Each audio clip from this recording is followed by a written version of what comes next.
नमस्कार मैत्रिणींनो, लग्नाची बेडी या मालिकेच्या आजच्या शनिवार 3 फेब्रुवारीच्या एपिसोडमध्ये आपण पाहू की राघव सिंधूच्या घरी दारू पिऊन आलेला असतो.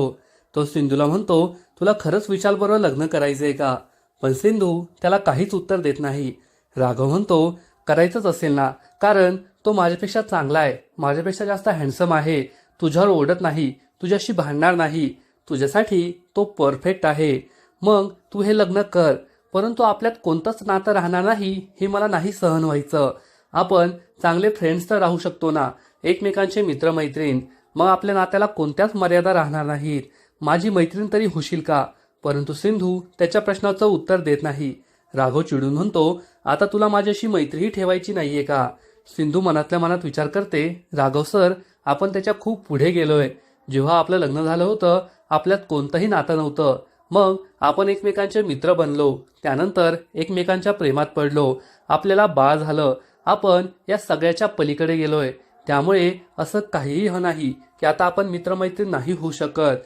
तेव्हा राघव हा सिंधूच्या जवळ येतो, तिची केसांची लट बाजूला करू लागतो, पण तो स्वतःला अडवतो आणि म्हणतो, आता मला हक्क नाहीये, मी तुझ्याजवळ नाही येऊ शकत. राघव सिंधूला विचारतो, आपल्यात कोणतंच नातं राहू शकत नाही का? सिंधू म्हणते, राघव सर, आपल्यात एक नातं आहे. आपण सावीचे आई बाबा आहोत आणि नेहमीच राहणार आहोत. राघव हा सिंधूला विचारतो, आजची रात्र मी येथे थांबू शकतो का? सिंधू म्हणते, नाही सर, घरी सगळे तुमची वाट पाहत असतील. राघव म्हणतो, ठीक आहे. असं म्हणून तो सिंधूला कॉंग्रॅच्युलेट करू लागतो की आता तुझं लग्न होणार आहे, तू सुखी राहा, सुखी संसार कर. राघवला सिंधू म्हणते, सर तुम्ही कसे जाणार? राघव म्हणतो, नको काळजी करू, मी ड्रायव्हरला बरोबर आणलंय, मी जाईल बरोबर घरी. असं म्हणून तो तेथून निघून जातो. राघव गेल्यानंतर सिंधू खूप रडू लागते, तिला खूप वाईट वाटलेलं असतं. तर इकडे मधू ही सुद्धा राघवची वाट पाहत असते. राघव कोठे गेला असेल याचाच विचार ती करते. तेवढ्यात राघव घरी येतो. राघवने दारू पिलीये हे ती पाहते आणि म्हणते, तू दारू पिऊन आलायस का? राघव म्हणतो, जोरात नको बोलू, आईला कळलं तर मोठा गोंधळ होईल. राघव हा तसाच बसतो. मधू त्याला म्हणते, तुला सिंधूचं लग्न सहन होत नाहीये म्हणून तू दारू प्यायलास का? आणि तू असा का वागतोय?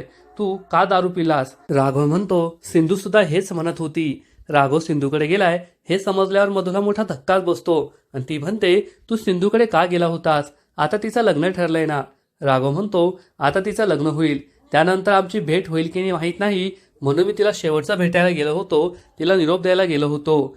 सिंधूबद्दल मधू विचार करते की सिंधूचं लग्न होतंय त्यामुळे राघव खूप दुःखी आहे, पण मी त्याला आता इतकं प्रेम देईल की त्याला सिंधूची आठवणच येणार नाही आणि आमचा संसार सुखाचा होईल. राघव म्हणतो, कधी कधी असं वाटतं मी सिंधूला उगाचच जाऊ दिलं, मी तिला जाऊच दिलं नसतं तर आज आम्ही किती सुखी असतो, आमचं बाळ, आमचा सुखाचा संसार असता. हे सगळं ऐकून मधूला खूप वाईट वाटतं आणि तिच्या डोळ्यात पाणी येतं. दुसऱ्या दिवशी सकाळी रुक्मिणी रत्नाकर आणि राजश्रीला म्हणते की मधूने लग्नाची सगळी जबाबदारी घेतली आहे. तिने गुरुजींना फोनही केला होता आणि लग्नाचा मुहूर्त सुद्धा जवळचाच आहे. खूप कामं आहेत आणि सगळ्यांनी ती वाटून घ्यायला पाहिजेत म्हणजे गोंधळ होणार नाही. तेवढ्यात अन्वी तेथे येते आणि म्हणते, आजी तुला काय लग्नाची इतकी घाई आहे सीमा मामीच्या?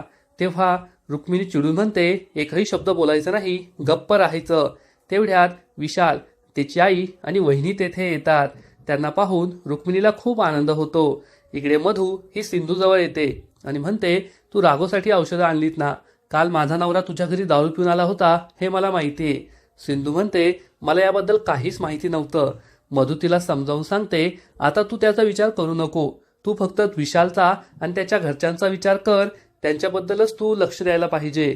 सिंधू ही त्यांच्याजवळ येऊन बसते. विशालच्या आईने सोनाराला आणलेलं असतं आणि ती सिंधू आणि विशालच्या लग्नासाठी मंगळसूत्राचे डिझाईन दाखवत असते. राघव हे सगळं पाहतो, त्याला खूप वाईट वाटतं. तेव्हा मधू ही त्याला ऍसिडिटी झाली असेल म्हणून औषधं देते.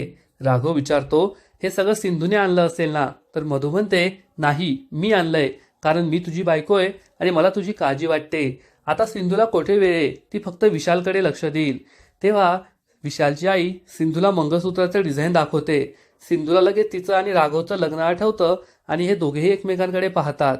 पुढील एपिसोडमध्ये आपण पाहू की गुरुजी रुक्मिणीला सांगतील की सिंधूच्या पत्रिकेत दुसऱ्या लग्नाचा योग नाहीये आणि असं झालं तर तिचा जीव धोक्यात आहे. मग आता पुढे काय होईल हे तर कळेलच, परंतु तोपर्यंत लग्नाची बेडी या मालिकेचे असेच नवीन नवीन अपडेट्स सर्वात आधी जाणून घेण्यासाठी व्हिडिओला लाईक करा, शेअर करा आणि चॅनलला सबस्क्राईब करायला विसरू नका. धन्यवाद. नमस्कार मैत्रिणींनो,